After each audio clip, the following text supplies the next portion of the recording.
29 March 2022 ਦਿਨ ਮੰਗਲਵਾਰ ਸੈਮੀਆਮੂ ਕੈਟਜ਼ੀ ਅਤੇ ਕੁਆਂਟਲਨ ਮੂਲ ਨਿਵਾਸੀ ਕਬੀਲਿਆਂ ਦੀ ਧਰਤੀ ਸਰੀ ਸ਼ਹਿਰ ਤੋਂ ਪ੍ਰੋਗਰਾਮ ਦਾ ਸਹੋਤਾ ਸ਼ੋਅ ਲੈ ਕੇ ਇੱਕ ਵਾਰ ਫਿਰ ਤੁਹਾਡੀ ਸੇਵਾ 'ਚ ਹਾਜ਼ਰ ਹਾਂ ਜੀ। ਪ੍ਰੋਗਰਾਮ ਨਾਲ ਜੁੜ ਚੁੱਕੇ ਸਾਰੇ ਸਤਿਕਾਰਯੋਗ ਦਰਸ਼ਕਾਂ ਨੂੰ ਪਿਆਰ ਸਤਿਕਾਰ ਭਰੀ ਸਤਿ ਸ਼੍ਰੀ ਅਕਾਲ। ਇਸ ਪ੍ਰੋਗਰਾਮ 'ਚ ਆਪ ਸਭ ਦਾ ਨਿੱਘਾ ਸਵਾਗਤ ਹੈ ਜੀ। ਹਮੇਸ਼ਾ ਹੀ ਤਰ੍ਹਾਂ ਸਾਡੇ ਇਸ ਪ੍ਰੋਗਰਾਮ ਨੂੰ ਤੁਹਾਡੇ ਤੱਕ ਪਹੁੰਚਾਉਂਦੇ ਆ gateway pizza and sweets, the Empire banquet hall ਅਤੇ ਐਕਮੇ ਟਰਾਂਸਪੋਰਟ ਲਿਮਟਿਡ। ਅੱਜ ਦੇ ਪ੍ਰੋਗਰਾਮ ਦੇ ਵਿੱਚ ਆਪਾਂ ਗੱਲਬਾਤ ਕਰਨੀ ਹੈ ਰੂਸ ਯੂਕਰੇਨ ਯੁੱਧ ਦੀ, ਜਿੱਥੇ ਕਿ ਕੁਛ ਸ਼ਾਂਤੀ ਹੋਣ ਦੀ ਸੰਭਾਵਨਾ ਜਿਹੜੀ ਬਣ ਰਹੀ ਆ, ਵਿਚੋਲੇ ਪੈ ਗਏ ਵਿੱਚ ਗੱਲਬਾਤ ਜਿਹੜੀ ਅਗਾਂਹ ਵੱਧ ਰਹੀ ਆ। ਇਸ ਦੇ ਨਾਲ ਹੀ BC ਸਰਕਾਰ ਨਵਾਂ ਕਾਨੂੰਨ ਬਣਾਉਣ ਜਾ ਰਹੀ ਆ ਵੀ ਜਿਹੜਾ ਰੀਅਲ ਸਟੇਟ ਬਿਜ਼ਨਸ ਦੇ ਵਿੱਚ ਓਪਨ ਹਾਊਸਿਸ ਦੇ ਉੱਤੇ ਮੇਲਾ ਲੱਗਦਾ ਵੀ ਇਹ ਕਿਵੇਂ ਘਟਾਉਣਾ, ਮਲਟੀਪਲ ਆਫਰਾਂ ਦੇ ਉੱਤੇ ਸ਼ਿਕੰਜਾ ਕਿਵੇਂ ਕੱਸਣਾ। ਨਾਲ ਹੀ ਆਪਾਂ ਗੱਲਬਾਤ ਕਰਨੀ ਆ ਇਸ ਦੇ ਇਫੈਕਟ ਦੀ ਵੀ, ਇਹਦੇ ਨਾਲ ਮਾਰਕੀਟ 'ਤੇ ਕੋਈ ਫਰਕ ਪਊਗਾ, ਘਰਾਂ ਦੀਆਂ ਕੀਮਤਾਂ ਨੂੰ ਕੋਈ ਫਰਕ ਪਊਗਾ। ਅਤੇ ਨਾਲ ਹੀ ਆਪਾਂ ਗੱਲ ਕਰਾਂਗੇ ਬੈਂਕ ਆਫ ਕੈਨੇਡਾ ਵੱਲੋਂ ਜਿਹੜੀਆਂ ਵਿਆਜ ਦਰਾਂ ਛੇੜਨ ਸੰਬੰਧੀ ਚਰਚਾ ਇੱਕ ਵਾਰੀ ਫਿਰ ਚੱਲ ਰਹੀ ਹੈ। ਹਰੇਕ ਮਹੀਨੇ bank of Canada the meeting ਹੁੰਦੀ ਆ, ਹਰੇਕ ਮਹੀਨੇ ਉਹ ਡਿਸਾਈਡ ਕਰਦੇ ਆ ਵੀ ਇੰਟਰਸਟ ਰੇਟ ਵਧਾਉਣਾ ਜਾਂ ਘਟਾਉਣਾ ਆ। ਉਸ ਬਾਰੇ ਹੁਣ ਕੀ ਚਰਚਾ ਚੱਲ ਰਹੀ ਆ ਉਹਦੇ ਬਾਰੇ ਤੁਹਾਨੂੰ ਦੱਸਾਂਗੇ। ਪੰਜਾਬ ਦੇ ਵਿੱਚ ਭਗਵੰਤ ਮਾਨ ਸਰਕਾਰ ਵੱਲੋਂ ਪਹਿਲਾ ਲਾਠੀਚਾਰਜ ਜਿਹੜਾ ਭਗਵੰਤ ਮਾਨ ਸਰਕਾਰ ਦੇ ਰਾਜ ਵਿੱਚ ਪੁਲਿਸ ਵੱਲੋਂ ਕੀਤਾ ਗਿਆ। ਮੁਕਤਸਰ ਸਾਹਿਬ ਜ਼ਿਲ੍ਹੇ ਦੇ ਵਿੱਚ 7 ਕਿਸਾਨ ਜ਼ਖਮੀ ਹੋਏ ਆ, ਉਹਦੀ ਗੱਲ ਕਰਾਂਗੇ। ਕਿਸਾਨਾਂ ਦਾ ਅਤੇ ਮਾਲ ਅਧਿਕਾਰੀਆਂ ਦਾ ਆਪਸ ਵਿੱਚ ਰਫੜ ਸੀਗਾ। ਸੁਖਬੀਰ ਬਾਦਲ ਦੇ ਅਤੀ ਕਰੀਬੀ ਵਿੱਕੀ ਮਿੱਢੂ ਖੇੜਾ ਦੇ ਕਾਤਲ ਲੱਭ ਲੈਣ ਦਾ ਦਾਅਵਾ ਕੀਤਾ ਗਿਆ ਆ। ਦਾ ਸਹੋਤਾ ਸ਼ੋਅ 'ਚ ਇੱਕ ਵਾਰ ਫਿਰ ਤੁਹਾਡਾ ਸਭ ਦਾ ਨਿੱਘਾ ਸਵਾਗਤ ਹੈ ਜੀ। ਗੱਲ ਦੀ ਸ਼ੁਰੂਆਤ ਕਰਾਂਗੇ ਮਹੀਨੇ ਤੋਂ ਚੱਲੀ ਆ ਰਹੀ ਰੂਸ ਯੂਕਰੇਨ ਜੰਗ ਤੋਂ। ਰੂਸ ਯੂਕਰੇਨ ਜੰਗ ਜਾਪਦਾ ਆ ਕਿ ਖਤਮ ਹੋਣ ਵੱਲ ਵੱਧ ਰਹੀ ਆ। ਜਿਸ ਹਿਸਾਬ ਦੇ ਨਾਲ ਰਿਸਪੌਂਸ ਦੋਹਾਂ ਧਿਰਾਂ ਵੱਲੋਂ ਮਿਲ ਰਿਹਾ ਆ, ਜਿਸ ਹਿਸਾਬ ਨਾਲ ਵਿਚੋਲੇ ਪੈ ਗਏ ਆ, ਗੱਲ ਜਿੱਧਰ ਨੂੰ ਤੁਰ ਰਹੀ ਆ, ਉਹ ਤੋਂ ਇੱਕ ਆਸ ਬੱਝੀ ਆ ਕਿ ਸ਼ਾਇਦ ਜੰਗ ਜਿਹੜੀ ਆ ਇਹ ਇੱਥੇ ਖਤਮ ਹੋ ਜਾਵੇ ਅਤੇ ਗੱਲਬਾਤ ਦੇ ਨਾਲ ਮਸਲਾ ਨਿਬੇੜ ਲਿਆ ਜਾਵੇ। ਹੁਣ ਇਸ ਦਾ ਪਤਾ ਲੱਗਾ ਕਿ ਤੁਰਕੀ ਦੇ ਵਿੱਚ ਇਸਤੰਬੁਲ ਜਿਹੜੀ ਕਿ ਰਾਜਧਾਨੀ ਆ ਉੱਥੋਂ ਦੀ, ਉੱਥੇ ਇਹ ਗੱਲਬਾਤ ਜਿਹੜੀ ਆ ਸ਼ੁਰੂ ਹੋਈ ਆ। ਰੂਸ ਅਤੇ ਯੂਕਰੇਨ ਦੇ ਅਧਿਕਾਰੀ ਆਹਮੋ ਸਾਹਮਣੇ ਬਹਿ ਕੇ ਇਹ ਗੱਲਬਾਤ ਕਰ ਰਹੇ ਆ। ਅਤੇ ਇਸ ਨਾਲ ਜਿਹੜੀ ਹੁਣ ਯੂਕਰੇਨ ਦੇ ਰਾਸ਼ਟਰਪਤੀ ਵੱਲੋਂ ਗੱਲ ਕਹੀ ਗਈ ਆ ਕਿ ਯੂਕਰੇਨ ਨਿਰਪੱਖ ਰਹਿ ਸਕਦਾ ਆ ਪੱਛਮੀ ਮੁਲਕਾਂ ਅਤੇ ਰੂਸ ਦੇ ਵਿਚਾਲੇ, ਅਤੇ ਇਹ ਗੱਲ ਲਿਖਤੀ ਤੌਰ ਦੇ ਉੱਤੇ ਵਾਅਦਾ ਕਰਨ ਲਈ ਤਿਆਰ ਆ। ਸੋ ਜੇਕਰ ਇਹ ਗੱਲ ਹੋ ਜਾਂਦੀ ਹੈ ਤਾਂ ਫਿਰ ਇਹ ਜੰਗ ਵੀ ਖਤਮ ਹੋ ਜਾਣੀ ਆ, ਕਿਉਂਕਿ ਮਸਲਾ ਹੀ ਇਹ ਸੀਗਾ ਕਿ ਯੂਕਰੇਨ ਜਿਹੜਾ ਆ ਉਹ ਪੱਛਮੀ ਮੁਲਕਾਂ ਦਾ ਪਿੱਠੂ ਬਣ ਕੇ ਇਹਨਾਂ ਦੇ ਨਾਲ ਖੜਨਾ ਚਾਹੁੰਦਾ ਸੀ, ਅਤੇ ਰੂਸ ਇਸ ਨੂੰ ਆਪਣੇ ਆਪ ਦੇ ਵਿੱਚ ਖਤਰਾ ਸਮਝ ਰਿਹਾ ਸੀ। ਇਹ ਕਹਿ ਰਿਹਾ ਸੀਗਾ ਕਿ ਮੇਰੇ ਐਨ ਗੁਆਂਢ ਆ ਕੇ ਪੱਛਮੀ ਮੁਲਕ ਬਹਿ ਜਾਣੇ ਆ, ਮੈਂ ਕੁਛ ਕਰ ਨਹੀਂ ਸਕਣਾ, ਇਹ ਬਹੁਤ ਕੁਛ ਕਰ ਸਕਦੇ ਆ।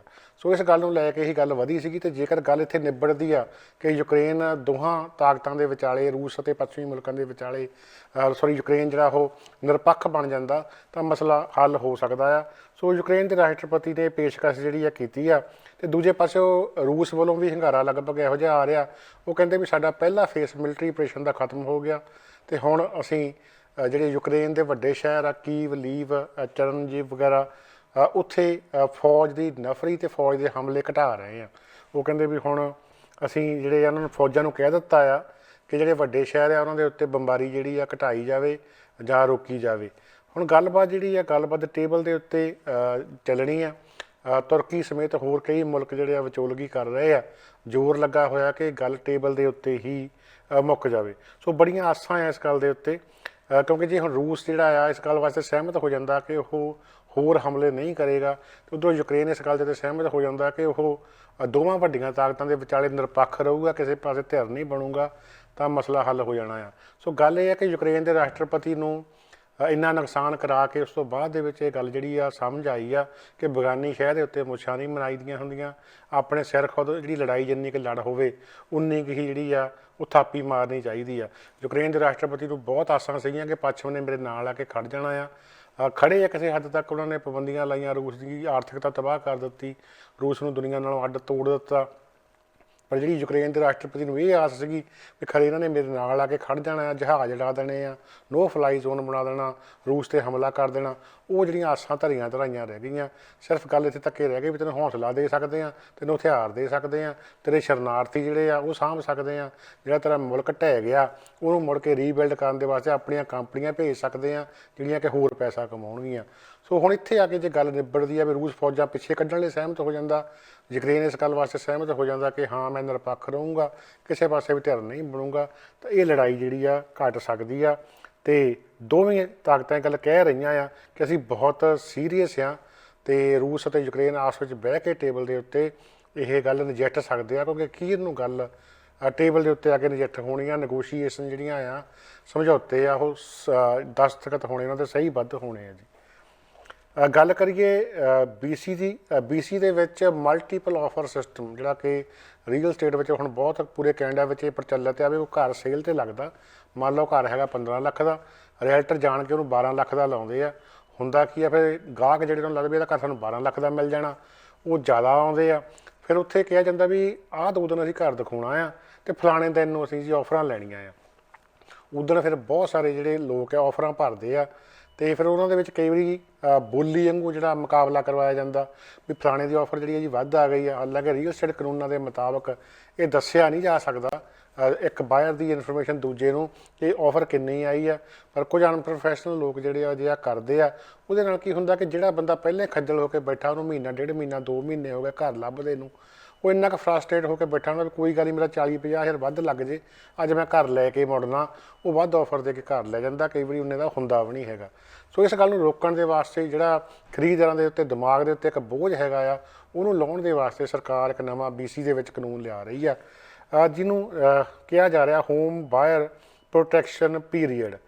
ਸੋ ਪ੍ਰੋਪਰਟੀ ਲਾ ਐਕਟ ਦੇ ਅੰਡਰ BC ਦੀ ਵਿਧਾਨ ਸਭਾ ਦੇ ਵਿੱਚ ਇਹ ਤਰਮੀਮ ਦੇ ਵਾਸਤੇ ਇਹ ਐਕਟ ਜਿਹੜਾ ਆ ਉਹ ਇੰਟਰੋਡਿਊਸ ਕਰਾਇਆ ਗਿਆ ਆ। ਇਸ ਤੋਂ ਬਾਅਦ ਕਿ ਸਟੇਕ ਹੋਲਡਰਸ ਜਿਹੜੇ ਕਿ ਰੀਅਲ ਸਟੇਟ ਨੇ, ਰੀਅਲ ਸਟੇਟ ਐਸੋਸੀਏਸ਼ਨਾਂ ਆ, ਉਹਨਾਂ ਦੇ ਉੱਪਰ ਕੰਮ ਕਰਦੇ ਬੋਰਡ ਨੇ ਤੇ ਫਿਰ ਫਾਈਨੈਂਸ਼ੀਅਲ ਇੰਸਟੀਟਿਊਸ਼ਨ ਜਿਹਨਾਂ ਦੇ ਨਾਲ ਸਲਾਹ ਕੀਤੀ ਜਾਣੀ ਆ ਕਿ ਕਿਵੇਂ ਇਸ ਨੂੰ ਨੇਪਰੇ ਚਾੜਿਆ ਜਾ ਸਕਦਾ, ਇਹਦੇ ਵਿੱਚ ਕੀ ਗੱਲਾਂ ਪਾਈਆਂ ਜਾਣ ਕਿ ਜਿਹਦੇ ਨਾਲ ਇਹ ਮਲਟੀਪਲ ਆਫਰ ਸਿਸਟਮ ਵਾਲਾ ਜਿਹੜਾ ਸਿਸਟਮ ਆ ਉਹਨੂੰ ਰੋਕਿਆ ਜਾ ਸਕੇ।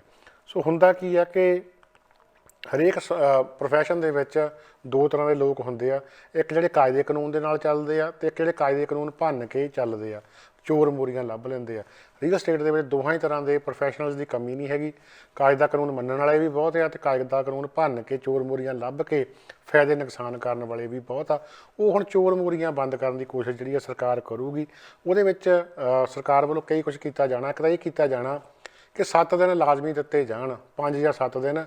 ਇਹ ਨਹੀਂ ਹੋਣਾ ਵੀ ਕੈਸ਼ ਆਫਰ ਹੀ ਹੈਵ ਟੂ ਹੈਵ ਦੇਣੀ ਪੈਣੀ ਆ। ਘਰ ਦੇ ਵਾਸਤੇ ਮੁਰਗਜ ਲੈਣ ਵਾਸਤੇ, ਘਰ ਦੀ ਇੰਸਪੈਕਸ਼ਨ ਕਰਾਉਣ ਵਾਸਤੇ 5-7 ਦਿਨ ਖਰੀਦਦਾਰ ਨੂੰ ਦਿੱਤੇ ਜਾਣ। ਇਹ ਜ਼ਰੂਰੀ ਕਰਨ ਦਿੱਤਾ ਜਾ ਰਿਹਾ ਆ।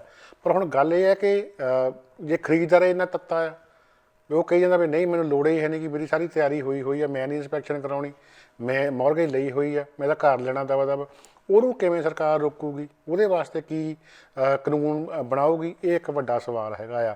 ਸੋ ਇਹਦੇ ਵਿੱਚ ਕਈ ਜਿਹੜੀਆਂ ਆ ਚੋਰ ਮੋਰੀਆਂ ਹੱਲੇ ਵੀ ਭਰਨੀਆਂ ਔਖੀਆਂ ਹੋ ਜਾਣੀਆਂ ਆ, ਕਿਉਂਕਿ ਖਰੀਦਦਾਰ ਦੇ ਉੱਤੇ ਤਾਂ ਬੰਦਸ਼ਾਂ ਲਾਈਆਂ ਜਾ ਸਕਦੀਆਂ ਵੀ ਤੂੰ ਮੰਨ ਲਓ ਖਰੀਦਦਾਰ ਦੇ ਉੱਤੇ ਜਿਹੜਾ ਸੈਲਰ ਆ ਉਹਦੇ 'ਤੇ ਬੰਦਸ਼ਾਂ ਲਾਈਆਂ ਜਾ ਸਕਦੀਆਂ ਕਿ ਤੁਹਾਨੂੰ ਸਾਰਾ ਕੁਝ ਡਿਸਕਲੋਜ਼ ਕਰਨਾ ਪੈਣਾ ਆ।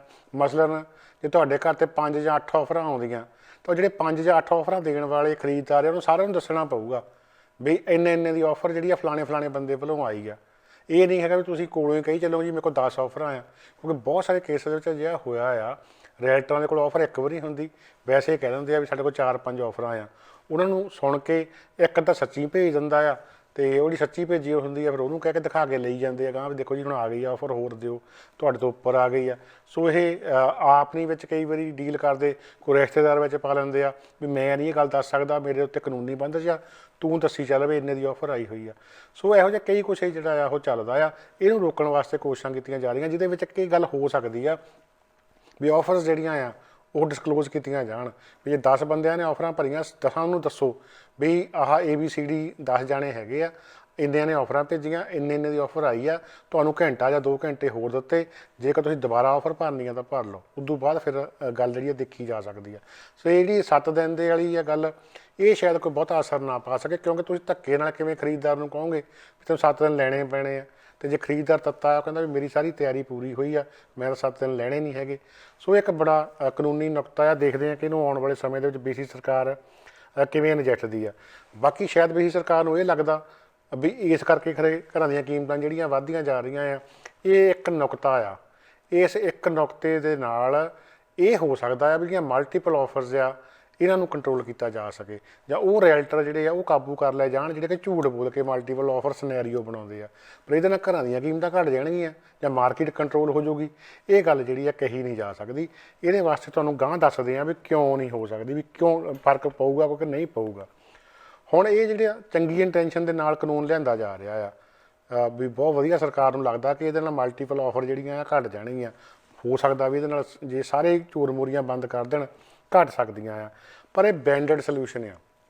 ਮਤਲਬ ਕਿ ਬਿਮਾਰੀ ਦੀ ਜੜ ਜਿਹੜੀ ਆ ਬਹੁਤ ਡੂੰਘੀ ਆ ਤੇ ਸਿਰਫ ਉੱਪਰਲੀ ਮੱਲ੍ਹਮ ਪੱਟੀ ਕਰਕੇ ਚੇਪੀ ਲਾ ਕੇ ਸੋਚਿਆ ਜਾ ਰਿਹਾ ਆ ਵੀ ਇਹਦੇ ਨਾਲ ਮਸਲਾ ਹੱਲ ਹੋ ਜਾਣਾ।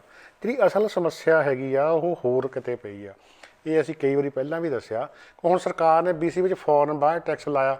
ਇਹ ਕਿਹਾ ਜਾਂਦਾ ਸੀਗਾ ਕਿ ਜਿਹੜੇ ਬਾਹਰਲੇ ਬੰਦੇ ਜੀ ਪੈਸਾ ਲਿਆ ਰਹੇ ਆ ਉਹਦੇ ਕਰਕੇ ਕੀਮਤਾਂ ਵੱਧ ਰਹੀਆਂ। ਉਹ ਲੱਗੇ ਨੂੰ ਵੀ 4 ਸਾਲ ਹੋ ਗਏ ਆ, ਕੀਮਤਾਂ ਤਾਂ ਘਟੀਆਂ ਨਹੀਂ। ਫਿਰ ਕਹਿੰਦੇ ਜੀ ਘਰ ਖਾਲੀ ਬਹੁਤ ਪਏ ਆ, ਵੀ ਜੇ ਉਹ ਘਰ ਖਾਲੀ ਨਾ ਪਏ ਹੁਣ ਰੈਂਟ 'ਤੇ ਚੜੇ ਹੁਣ ਫਿਰ ਕੀਮਤਾਂ ਘਟਣਗੀਆਂ। ਸਪੈਕੂਲੇਸ਼ਨ ਟੈਕਸ ਲਾ ਲਿਆ, ਵੈਕੈਂਸੀ ਟੈਕਸ ਲਾ ਲਿਆ, ਕੀਮਤਾਂ ਤਾਂ ਫਿਰ ਵੀ ਨਹੀਂ ਘਟੀਆਂ। ਇਸ ਮੌਜੂਦਾ ਸਰਕਾਰ ਦੇ ਦੌਰ ਦੇ ਦੌਰਾਨ 2 ਸਾਲਾਂ ਦੇ ਵਿੱਚ ਕੀਮਤਾਂ 5 ਤੋਂ 7 ਲੱਖ ਡਾਲਰ ਵੱਧ ਗਈਆਂ ਸਿੰਗਲ ਫੈਮਿਲੀ ਹੋਮ ਦੀਆਂ। ਸੋ ਮਤਲਬ ਕੀ ਸੀਗਾ ਕਿ ਜਿਹੜੇ ਇਹ ਕੁਛ ਕੀਤਾ ਜਾ ਰਿਹਾ ਸੀਗਾ ਉਹਦਾ ਕੋਈ ਫਾਇਦਾ ਹੋਣ ਵਾਲਾ ਨਹੀਂ ਸੀ, ਕਿਉਂਕਿ ਬੈਂਡਡ ਸੋਲਿਊਸ਼ਨ ਸੀਗੇ। ਅਸਲ ਸਮੱਸਿਆ ਹੈਗੀ ਆ ਸਪਲਾਈ ਦੀ। ਜਿੰਨਾ ਚਿਰ ਘਰਾਂ ਦੀ ਸਪਲਾਈ ਪੂਰੀ ਨਹੀਂ ਹੁੰਦੀ, ਮੰਨ ਲਓ ਮਾਰਕੀਟ ਦੇ ਵਿੱਚ 1000 ਬੰਦਾ ਘਰ ਖਰੀਦਣ ਵਾਲਾ ਆ ਅਤੇ ਘਰ ਮਾਰਕੀਟ ਵਿੱਚ ਹੈਗਾ 500, ਤਾਂ ਮਤਲਬ ਜ਼ਾਹਰ ਆ ਕਿ ਵੀ ਉੱਥੇ ਗਾਹਕ ਜ਼ਿਆਦੇ ਆ ਅਤੇ ਪ੍ਰਾਈਸ ਉੱਪਰ ਜਾਣੀ ਆ। ਜੇ ਉਸ 1000 ਗਾਹਕ ਦੇ ਅੱਗੇ 1500 ਘਰ ਪਿਆ ਹੋਵੇ ਤਾਂ ਆਪੇ ਪ੍ਰਾਈਸ ਜਿਹੜੀ ਉੱਪਰ ਨਾ ਜਾਵੇ। ਜਿਹੜੀ ਗੱਲ ਫਲਿੱਪਿੰਗ ਦੀ ਹੁੰਦੀ ਆ, ਇਨਵੈਸਟਮੈਂਟ ਦੀ ਹੁੰਦੀ ਆ, ਇਨਵੈਸਟਰ ਵੀ ਘਰ ਤਾਂ ਹੀ ਖਰੀਦਦੇ ਆ ਜੇ ਉਹਨਾਂ ਨੂੰ ਪਤਾ ਆ ਕਿ ਮੂਹਰੇ ਰੈਂਟ 'ਤੇ ਚੜ੍ਹ ਜਾਣੇ ਆ। ਜੇ ਮੰਨ ਲਓ ਘਰ ਇੰਨੇ ਹੋਣ ਕਿ ਕਿਰਾਏਦਾਰਾਂ ਕੋਲ ਆਪਸ਼ਨ ਹੋਵੇ ਵੀ ਉਹਨਾਂ ਨੇ ਇਹ ਘਰ ਰੈਂਟ 'ਤੇ ਲੈਣਾ ਆ ਜਾਂ ਨਹੀਂ ਲੈਣਾ, ਅਤੇ ਕਿਰਾਏਦਾਰ ਥੋੜ੍ਹੇ ਹੋਣ ਘਰ ਜ਼ਿਆਦਾ ਹੋਣ ਤਾਂ ਆਪੇ ਕਿਰਾਏ ਤੇ ਨਾ ਚੜ੍ਹਨ। ਫਿਰ ਜਿਹੜਾ ਬੰਦਾ 4-4 ਘਰ ਹੋਲਡ ਕਰਕੇ ਬੈਠਾ ਉਹਨੂੰ ਜਦੋਂ ਪਤਾ ਆ ਵੀ ਮੇਰੇ ਘਰ ਕਿਰਾਏ 'ਤੇ ਨਹੀਂ ਚੜ੍ਹਨੇ ਹੈਗੇ ਤਾਂ ਮੈਂ ਕਿਸ਼ਤ ਕਿੱਥੋਂ ਦੇਣੀ ਆ, ਕਿਉਂਕਿ 99% ਇਨਵੈਸਟਰ ਇਹੋ ਜਿਹੇ ਆ ਜਿਹੜੇ 2-3 ਮਹੀਨੇ ਵੀ ਸਾਂਭ ਨਹੀਂ ਸਕਦੇ ਹੈਗੇ ਕਿਸ਼ਤ।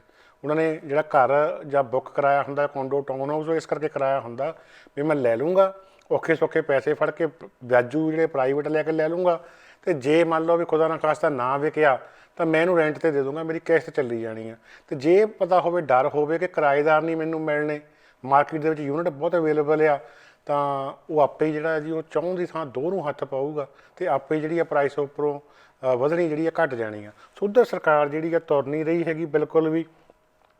ਦੂਜੀ ਗੱਲ ਹੈਗੀ ਆ ਵੀ ਲੋਕ ਜਿਹੜੇ ਆ ਉਹਨਾਂ ਨੇ ਪ੍ਰਵਾਸ ਕਰਕੇ ਬਾਹਰੋਂ ਆਉਣਾ ਹੀ ਆਉਣਾ ਆ। ਹਰੇਕ ਸਾਲ ਲੱਖਾਂ ਬੰਦਾ ਕੈਨੇਡਾ ਦੇ ਵਿੱਚ ਆ ਰਿਹਾ ਆ, ਕੁਝ ਪੱਕੇ ਤੌਰ ਦੇ ਉੱਤੇ, ਕੁਝ ਵਰਕ ਪਰਮਿਟ 'ਤੇ, ਕੁਝ ਸਟੂਡੈਂਟ ਵੀਜ਼ੇ 'ਤੇ। ਹੁਣ ਲੱਖ ਦੇ ਕਰੀਬ ਬੰਦਾ ਯੂਕਰੇਨ ਦੇ ਵਿੱਚੋਂ ਆ ਜਾਣਾ। ਉਹ ਬੰਦੇ ਕਿਤੇ ਤਾਂ ਰੱਖਣੇ ਆ, ਥਾਂ ਚਾਹੀਦਾ ਆ, ਹੈ ਨਾ। ਸੋ ਜਿੰਨਾ ਚਿਰ ਸਪਲਾਈ ਨਹੀਂ ਵੱਧਦੀ ਉਨਾ ਚਿਰ ਮਸਲਾ ਹੱਲ ਨਹੀਂ ਹੋਣਾ। ਦੂਜਾ ਇੱਕ ਇਹਦਾ ਹੱਲ ਹੈਗਾ ਆ ਵੀ ਜਿਵੇਂ ਹੁਣ ਗ੍ਰੇਟਰ ਵੈਨਕੂਵਰ ਇਲਾਕਾ ਆ, ਇਹ ਬਹੁਤ ਸੰਘਣਾ ਹੋ ਗਿਆ, ਠੀਕ ਹੈ। ਇੱਥੇ ਟ੍ਰੈਫਿਕ ਦੀ ਵੀ ਸਮੱਸਿਆ ਬਹੁਤ ਆਉਂਦੀ ਆ। BC ਸਰਕਾਰ ਹੋਰ ਸ਼ਹਿਰ ਕਿਉਂ ਨਹੀਂ ਵਸਾਉਂਦੀ? ਇੰਨਾ ਇਹਨਾਂ ਕੋਲ ਥਾਂ ਆ। ਜਾਂ ਜਿਹੜੇ ਪਹਿਲਾਂ ਸ਼ਹਿਰ ਹੈਗੇ ਆ ਛੋਟੇ ਆ ਉਹਨਾਂ ਨੂੰ ਵਿਕਸਿਤ ਕਿਉਂ ਨਹੀਂ ਕੀਤਾ ਜਾਂਦਾ? ਹੁਣ ਛੋਟੇ ਸ਼ਹਿਰਾਂ ਵਾਲੇ ਜਿਹੜੇ ਆ ਵੱਡੇ ਸ਼ਹਿਰਾਂ ਨੂੰ ਕਿਉਂ ਭੱਜਦੇ ਆ? ਕਿਉਂਕਿ ਉੱਥੇ ਯੂਨੀਵਰਸਿਟੀਆਂ ਹੈ ਨਹੀਂ, ਉੱਥੇ ਚੰਗੇ ਹਸਪਤਾਲ ਹੈ ਨਹੀਂ, ਉੱਥੇ ਚੰਗੇ ਡਾਕਟਰ ਸਪੈਸ਼ਲਿਸਟ ਹੈ ਨਹੀਂ। ਬੱਚੇ ਵੀ ਇੱਧਰ ਆਉਣਾ ਚਾਹੁੰਦੇ ਆ, ਬਜ਼ੁਰਗ ਵੀ ਇੱਧਰ ਆਉਣਾ ਚਾਹੁੰਦੇ ਆ। ਜੇਕਰ ਉਹਨਾਂ ਸ਼ਹਿਰਾਂ ਦੇ ਵਿੱਚ ਸਹੂਲਤਾਂ ਪੂਰੀਆਂ ਹੋ ਜਾਣ, ਵੀ ਉੱਥੇ ਹਸਪਤਾਲ ਬਣ ਜਾਣ, ਉੱਥੇ ਸ਼ਾਪਿੰਗ ਸੈਂਟਰ ਬਣ ਜਾਣ, ਉੱਥੇ ਕਾਲਜ ਯੂਨੀਵਰਸਿਟੀਆਂ ਬਣ ਜਾਣ, ਤਾਂ ਲੋਕ ਉੱਥੇ ਜਾ ਕੇ ਰਹਿਣ ਲੱਗ ਪਣਗੇ। ਫਿਰ ਵੈਨਕੂਵਰ ਕਿਸੇ ਨੇ ਕੱਲ੍ਹ ਹੀ ਰਹਿਣਾ ਆ। ਸੋ ਸਰਕਾਰਾਂ ਉੱਧਰ ਨੂੰ ਬਿਲਕੁਲ ਨਹੀਂ ਧਿਆਨ ਦੇ ਰਹੀਆਂ। ਇਸ ਤਰ੍ਹਾਂ ਗ੍ਰੇਟਰ ਵੈਨਕੂਵਰ ਤੋਂ ਬਾਹਰ ਨਿਕਲ ਕੇ ਜਿਹੜੇ ਸ਼ਹਿਰ ਹੈਗੇ ਆ, ਜਿਵੇਂ ਹੁਣ ਚਿਲਾਵੇਕ ਹੀ ਆ ਜਾਂ ਹੋਪ ਤੱਕ ਚੱਲ ਜਾਈਏ ਆਪਾਂ, ਉੱਥੇ ਪਹੁੰਚਣ ਦੇ ਸਾਧਨ ਹੈ ਨਹੀਂ ਗੇ। ਕੋਈ ਸਕਾਈ ਟ੍ਰੇਨ ਨਹੀਂ, ਕੋਈ ਟ੍ਰੇਨ ਨਹੀਂ ਚਲਾਈ ਗਈ ਸਰਕਾਰ ਵੱਲੋਂ। ਹਾਈਵੇ ਸਾਹਮਣਾ ਕਿ ਰੈਗੂਲਰ ਟ੍ਰੈਫਿਕ ਜਿਹੜਾ ਮਸੀਂ ਚੱਲਦਾ ਆ। ਸੋ ਜੇ ਉੱਥੇ ਘਰ ਬਣਾਉਣੇ ਹੋਣ ਤਾਂ 8 ਲੇਨਾਂ ਦਾ ਹਾਈਵੇ ਚਾਹੀਦਾ, ਉਹ ਸਰਕਾਰ ਬਣਾ ਨਹੀਂ ਰਹੀ ਹੈਗੀ। ਕਿਉਂ ਨਹੀਂ ਬਣਾ ਰਹੀ? ਕੋਈ ਸਰਕਾਰ ਦੇ ਪੱਲੇ, ਸਰਕਾਰ ਦੇ ਖਜ਼ਾਨੇ 'ਚ ਕੁਛ ਹੈ ਨਹੀਂ ਗਾ। ਇਸ ਕਰਕੇ ਅਸਲੀਅਤ ਨਹੀਂ ਦੱਸੀ ਜਾ ਰਹੀ ਵੀ ਸਾਡੇ ਖਜ਼ਾਨੇ ਖਾਲੀ ਆ, ਅਸੀਂ ਇਹ ਕੁਛ ਕਰ ਨਹੀਂ ਸਕਦੇ। ਆ ਬੈਂਡਡ ਸੋਲਿਊਸ਼ਨ ਕਰਕੇ ਲੋਕਾਂ ਨੂੰ ਜਿਹੜਾ ਆ ਮੂਰਖ ਬਣਾਇਆ ਜਾ ਰਿਹਾ ਵੀ ਖਰੇ ਇਹਦੇ ਨਾਲ ਅਸੀਂ ਘਰਾਂ ਦੀਆਂ ਕੀਮਤਾਂ ਜਿਹੜੀਆਂ ਆ ਉਹ ਘਟਾ ਦੇਵਾਂਗੇ। ਤੀਜਾ ਹੱਲ ਹੈਗਾ ਆ ਵਿਆਜ ਦਰਾਂ। ਵਿਆਜ ਦਰਾਂ ਜਿਹੜੀਆਂ ਆ ਉਹ ਹੈਗੀਆਂ ਸੈਂਟਰ ਸਰਕਾਰ ਦੇ ਹੱਥ ਦੇ ਵਿੱਚ, ਫੈਡਰਲ ਸਰਕਾਰ ਦੇ ਹੱਥ ਵਿੱਚ, ਬੈਂਕ ਆਫ ਕੈਨੇਡਾ ਦੇ ਹੱਥ ਦੇ ਵਿੱਚ। ਉਹਦੇ ਬਾਰੇ ਹੁਣ ਗੱਲਬਾਤ ਚੱਲ ਰਹੀ ਆ ਕਿ ਉਹ ਵਧਣੀਆਂ ਆ। ਉਹ ਜਦੋਂ ਵੱਧਦੀਆਂ ਆ ਮਾਰਕੀਟ ਕੰਟਰੋਲ ਥੋੜ੍ਹੀ ਬਹੁਤੀ ਹੋ ਜਾਂਦੀ ਆ, ਜਦੋਂ ਘਟਦੀਆਂ ਆ ਫਿਰ ਅੱਗ ਲੱਗ ਜਾਂਦੀ ਆ। ਪਰ ਅਸਲ ਮੁੱਦੇ ਜਿਹੜੇ ਇਹੀ ਆ ਕਿ ਨਵੇਂ ਸ਼ਹਿਰ ਵਿਕਸਿਤ ਕਰਕੇ ਅਤੇ ਜਿਹੜੇ ਆ ਸਪਲਾਈ ਵਧਾ ਕੇ ਮਸਲਾ ਹੱਲ ਹੋਣਾ ਆ। ਅਦਰਵਾਈਜ਼ ਇਸ ਮਸਲੇ ਦਾ ਹੱਲ ਜਿਹੜਾ ਆ ਉਹ ਨਹੀਂ ਹੋਣਾ। ਇਦੋਂ ਬਾਅਦ ਜੇ ਆਪਾਂ ਗੱਲ ਕਰੀਏ ਬੈਂਕ ਆਫ ਕੈਨੇਡਾ ਦੇ ਇੰਟਰਸਟ ਰੇਟ ਦੀ, ਹੁਣ ਬੈਂਕ ਆਫ ਕੈਨੇਡਾ ਵੱਲੋਂ ਇਸ਼ਾਰੇ ਦਿੱਤੇ ਜਾ ਰਹੇ ਆ ਕਿ ਅਪ੍ਰੈਲ 13 ਨੂੰ ਉਹਨਾਂ ਦੀ ਮੀਟਿੰਗ ਆ ਅਤੇ ਉਹ ਇੰਟਰਸਟ ਰੇਟ ਵਧਾਉਣਗੇ। ਮਾਰਚ ਮਹੀਨੇ ਮੀਟਿੰਗ ਦੇ ਵਿੱਚ ਵੀ ਇੰਟਰਸਟਡ ਵਧਾਇਆ ਗਿਆ ਆ। ਹੁਣ ਇਸ ਬਾਰੇ ਬਹੁਤ ਸਾਰੀਆਂ ਬੈਂਕਾਂ ਤੇ ਬੈਂਕਿੰਗ ਦੇ ਮਾਹਰ ਜਿਹੜੇ ਆ ਉਹ ਆਪਣੇ ਗਾਹਕਾਂ ਨੂੰ ਪੇਸ਼ਨ ਗੋਈਆਂ ਭੇਜ ਰਹੇ ਆ। ਬੈਂਕ ਆਫ ਮੌਂਟਰੀਅਲ ਵੱਲੋਂ ਅਜਿਹੀ ਪੇਸ਼ਨ ਗੋਈ ਭੇਜੀ ਗਈ ਆ ਕਿ ਜਿਹੜੀ 13 ਅਪ੍ਰੈਲ ਨੂੰ ਮੀਟਿੰਗ ਹੋਣੀ ਆ ਉਹਦੇ ਵਿੱਚ 50 ਜਿਹੜਾ ਪੈਸਾ ਆ ਰੇਟ ਜਿੱਦਾਂ ਕਿ 0.5% ਚੱਕਿਆ ਜਾ ਸਕਦਾ। ਉਸ ਤੋਂ ਬਾਅਦ ਮਈ ਜੂਨ ਦੇ ਵਿੱਚ ਫਿਰ 0.5% ਜਿਹੜਾ ਰੇਟ ਚੱਕਿਆ ਜਾ ਸਕਦਾ। ਮਾਰਚ 2023 ਤੱਕ ਇਹਨਾਂ ਨੇ 2 ਤੋਂ ਲੈ ਕੇ 2.5% ਰੇਟ ਹੋਰ ਵਧਾ ਦੇਣਾ ਆ। ਇਹੀ ਗੱਲ ਬੈਂਕ ਆਫ ਅਮਰੀਕਾ ਆਪਣੇ ਗਾਹਕਾਂ ਨੂੰ ਦੱਸ ਰਿਹਾ ਵੀ ਕੈਨੇਡਾ ਦੇ ਵਿੱਚ ਜਿਹੜੇ ਆ ਮਈ ਮਹੀਨੇ ਇੰਟਰਸਟ ਰੇਟ 0.5% ਹੋਰ ਵੱਧ ਜਾਣੇ ਆ ਤੇ ਜੁਲਾਈ ਤੱਕ ਉਹਨਾਂ ਨੇ 1% ਹੋਰ ਵਧਾਉਣੇ ਅੱਧਾ ਕਰਕੇ। ਉਸ ਤੋਂ ਬਾਅਦ ਫਿਰ ਕੁਆਟਰ ਕਰਕੇ ਗਾਂਹ ਵਧਾਉਣੇ ਆ। ਸੋ ਇਹ ਗੱਲ ਸਾਰੇ ਜਦੋਂ ਕਹਿ ਰਹੇ ਆ ਤਾਂ ਲੱਗਦਾ ਵੀ ਆ ਕਿਉਂਕਿ ਮਹਿੰਗਾਈ ਜਿਹੜੀ ਆ ਬਹੁਤ ਵੱਧ ਗਈ ਆ। ਮਹਿੰਗਾਈ ਨੂੰ ਕੰਟਰੋਲ ਕਰਨ ਦੇ ਵਾਸਤੇ ਵਿਆਜ ਦਰਾਂ ਵਧਾਉਣੀਆਂ ਪੈਣੀਆਂ, ਕੋਈ ਚਾਰਾ ਹੈ ਨਹੀਂ ਸਰਕਾਰ ਨੂੰ। ਸੋ ਜੇ ਵਿਆਜ ਦਰਾਂ ਵੱਧਦੀਆਂ ਆ ਤਾਂ ਉਹਨਾਂ ਦੇ ਨਾਲ ਘਰਾਂ ਦੀ ਮਾਰਕੀਟ ਨੂੰ ਕੁਛ ਨਾ ਕੁਛ ਬ੍ਰੇਕ ਲੱਗਣੀ ਜਿਹੜੀ ਆ ਉਹ ਸੰਭਵ ਆ। ਇਸ ਗੱਲ ਦੀ ਆਸ ਜਤਾਈ ਜਾ ਸਕਦੀ ਆ ਕਿਉਂਕਿ ਜਦੋਂ ਫਿਰ ਮਾਰਕੀਟ ਦੇ ਵਿੱਚ ਇੰਟਰਸਟਡ ਵੱਧ ਜਾਂਦੇ ਆ ਲੋਕਾਂ ਦਾ ਉਤਸ਼ਾਹ ਘਟ ਜਾਂਦਾ ਆ ਚੀਜ਼ਾਂ ਖਰੀਦਣ ਨੂੰ, ਚਾਹੇ ਉਹ ਘਰ ਹੋਣ, ਚਾਹੇ ਗੱਡੀਆਂ ਹੋਣ, ਚਾਹੇ ਕੋਈ ਹੋਰ ਜਿਹੜੀਆਂ ਚੀਜ਼ਾਂ ਵੱਡੀਆਂ ਹੋਣ। ਸੋ ਵਿਆਜ ਦਰਾਂ ਇਹਨੂੰ ਜ਼ਰੂਰ ਫਰਕ ਪਾਉਣਗੀਆਂ ਤੇ ਲੱਗਦਾ ਕਿ ਜਿਵੇਂ ਸਾਰੇ ਮਾਹਰ ਕਹਿ ਰਹੇ ਆ ਕਿ ਅਪ੍ਰੈਲ 13 ਨੂੰ ਹੁਣ ਮੀਟਿੰਗ ਹੋਣੀ ਆ, bank of Canada interest rate ਜਿਹੜਾ ਆ 1 ਜਾਂ 2 ਕੁਆਟਰ ਵਧਾ ਸਕਦੀ ਆ। ਸੋ ਤੁਹਾਨੂੰ ਸੰਭਲ ਕੇ ਚੱਲਣ ਦੀ ਲੋੜ ਆ। ਗੱਲ ਪੰਜਾਬ ਦੀ ਕਰੀਏ ਤਾਂ ਪੰਜਾਬ ਦੇ ਵਿੱਚ ਭਗਵੰਤ ਮਾਨ ਦੀ ਸਰਕਾਰ ਦੇ ਦੌਰਾਨ ਪਹਿਲਾ ਲਾਠੀਚਾਰਜ ਜਿਹੜਾ ਪੁਲਿਸ ਵੱਲੋਂ ਕਿਸਾਨਾਂ 'ਤੇ ਕੀਤਾ ਗਿਆ। ਮੁਕਤਸਰ ਸਾਹਿਬ ਜ਼ਿਲ੍ਹੇ ਦੇ ਵਿੱਚ ਸਬ ਤਹਿਸੀਲ ਲੰਬੀ ਦਾ ਘਿਰਾਓ ਕੀਤਾ ਹੋਇਆ ਸੀ ਕਿਸਾਨ ਮਰਦ ਅਤੇ ਔਰਤਾਂ ਨੇ। ਕਾਰਨ ਕੀ ਸੀਗਾ ਕਿ ਗਿਰਦਾਵਰੀ ਤੋਂ ਬਿਨਾਂ ਪੈਸੇ ਵੰਡਣ ਦੀ ਗੱਲ ਜਿਹੜੀ ਚੱਲ ਰਹੀ ਸੀਗੀ। ਗੁਲਾਬੀ ਸੁੰਡੀ ਦੇ ਹਮਲੇ ਨੂੰ ਰੋਕਣ ਵਾਸਤੇ, ਉਸ ਮਸਲੇ ਤੋਂ ਹੋਏ ਨੁਕਸਾਨ ਦੇ ਵਾਸਤੇ ਮੁਆਵਜ਼ਾ ਦੇਣ ਵਾਸਤੇ ਭਗਵੰਤ ਮਾਨ ਸਰਕਾਰ ਵੱਲੋਂ ਪੈਸੇ ਵੰਡੇ ਜਾਣੇ ਸੀਗੇ। ਪਰ ਹੁੰਦਾ ਕੀ ਹੈ ਕਿ ਗਿਰਦਾਵਰੀ ਨਹੀਂ ਸੀ ਕਰਾਈ ਗਈ। ਸੋ ਗਿਰਦਾਵਰੀ ਦਾ ਮਤਲਬ ਇਹ ਹੁੰਦਾ ਵੀ ਪਟਵਾਰੀ ਜਿਹੜੇ ਜਾ ਕੇ ਪਿੰਡਾਂ 'ਚ ਮੁਆਇਨਾ ਕਰਦੇ ਆ ਵੀ ਕਿਹੜੇ ਕਿਸਾਨ ਦੀ ਕਿੰਨੀ ਫਸਲ ਖਰਾਬ ਹੋਈ ਆ। ਕਿਸੇ ਦੀ 2 ਏਕੜ, ਕਿਸੇ ਦੀ 20 ਏਕੜ, ਕਿਸੇ ਦੀ 40 ਏਕੜ, ਉਹਦੇ ਹਿਸਾਬ ਨਾਲ ਪੈਸੇ ਜਿਹੜੇ ਆ ਵੰਡੇ ਜਾਂਦੇ ਆ। ਨਹੀਂ ਤਾਂ ਕਿਸੇ ਨੂੰ ਘਰ ਬੈਠੇ ਨੂੰ ਸੁਪਨਾ ਨਹੀਂ ਆ ਜਾਂਦਾ ਕਿ ਗਿਰਦਾਵਰੀ ਤੋਂ ਬਿਨਾਂ ਕਿ ਕਿਹੜੇ ਕਿਸਾਨ ਦਾ ਕਿੰਨਾ ਨੁਕਸਾਨ ਹੋ ਰਿਹਾ।